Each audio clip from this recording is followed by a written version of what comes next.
Hi hello नमस्कार. कसे आहात सगळे? आय होप सगळे मजेत असतील आणि मजेतच राहा. आजच्या व्हिडिओची सुरुवात आपली सकाळपासून झालेली आहे. सकाळची माझी सर्व कामे आवरून, सर्व म्हणजे स्वतःची कामे आवरून मी डब्बा करायला घेतला होता मुलाच्या डब्यासाठी आज मी रव्याचे आप्पे बनवले होते. रव्याचे आप्पे बनवत असताना आहे ना, दही आणि रवा दोन्ही मिक्स करायचं आणि रवा आणि दही इतपत मिक्स करायचं की रवा आहे ना असा पूर्ण त्याच्यामध्ये भिजेल एवढं त्याच्यामध्ये दही पाहिजे. आणि मग त्याच्यामध्ये आहे ना तुम्हाला ज्या आवडतील त्या भाज्या तुम्ही त्याच्यामध्ये घालू शकतात. जसं की कांदा, टोमॅटो, गाजर, शिमला मिरची, आणखीन काही तुम्हाला घालावं वाटतं ना ते एकदम मस्त बारीक कट करायचं आणि त्या आप्याच्या बॅटरमध्ये घालायचं आणि सगळं एकदम मस्त मिक्स करायचं. मिक्स करून आणि त्याच्यामध्ये थोडं पाणी ॲड करायचं. पाणी ॲड केल्याच्या नंतर आहे ना मीठ ॲड करायचं आणि 15 ते 20 मिनटं आहे ना हे बॅटर असंच रेस्ट करण्यासाठी ठेवून द्यायचं, जेणेकरून आहे ना ते पीठ फुगायला वेळ मिळेल. पीठ फुगल्याच्या नंतर आहे ना आप्पे छान मऊ होतात. म्हणजे रव्यामध्ये जेवढं आपण पाणी ॲड केलेलं आहे ना, रवा ते सगळं पाणी शोषून घेतो आणि बॅटर एकदम मस्त होतं.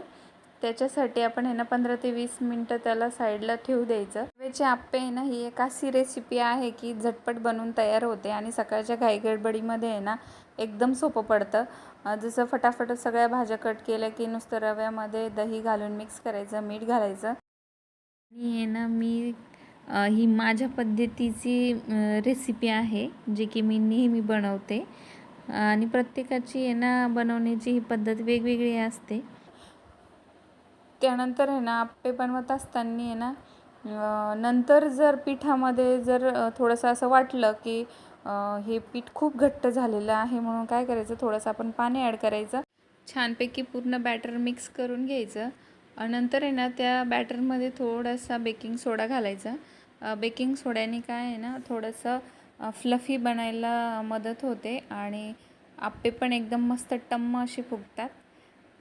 त्यानंतर आहे ना बॅटरमध्ये मी पटकन ते पूर्ण बेकिंग सोडा मिक्स करून घेतला आणि मग फटाफट आप्पे बनवून घेतले. आप्पे बनवून मस्त आप्पे झाले होते आणि आप्पे हे ना थोडेसे साईडला थंड करून ठेवायचे आणि नंतरच डब्यात द्यायचे, कारण गरम असतील ना तर गरम आप्पेच्या वाफेमध्ये ना डब्यामध्ये पूर्ण पाणी होतं आणि पूर्ण आप्पे असे ओले ओले होतात.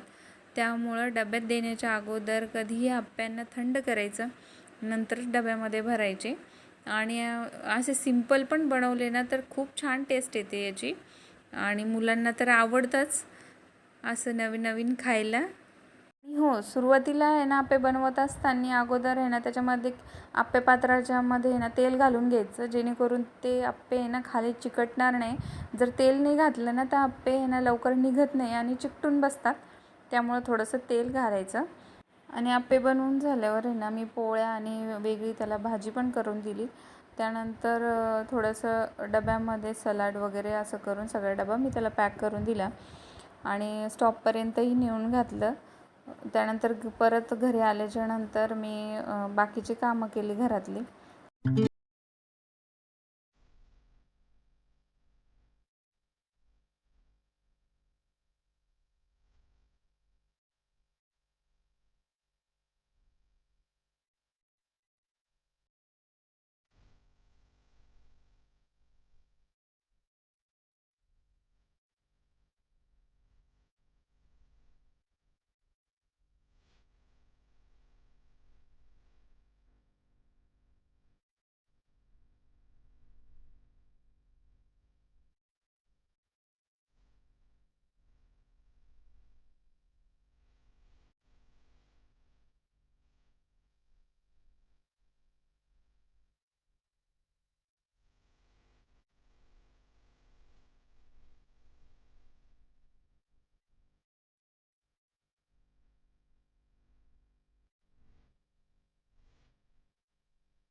आणि नंतर मी देवपूजा करून घेतली. देवपूजा करून छोटीशी रांगोळी काढली मी, जे की मी नेहमीप्रमाणेच काढते आणि तशी व्हिडिओमध्ये एवढी सुंदर दिसत नाही आहे ना, पण ॲक्च्युलीमध्ये बघितल्यावर आहे ना रांगोळी खरंच खूप सुंदर दिसते.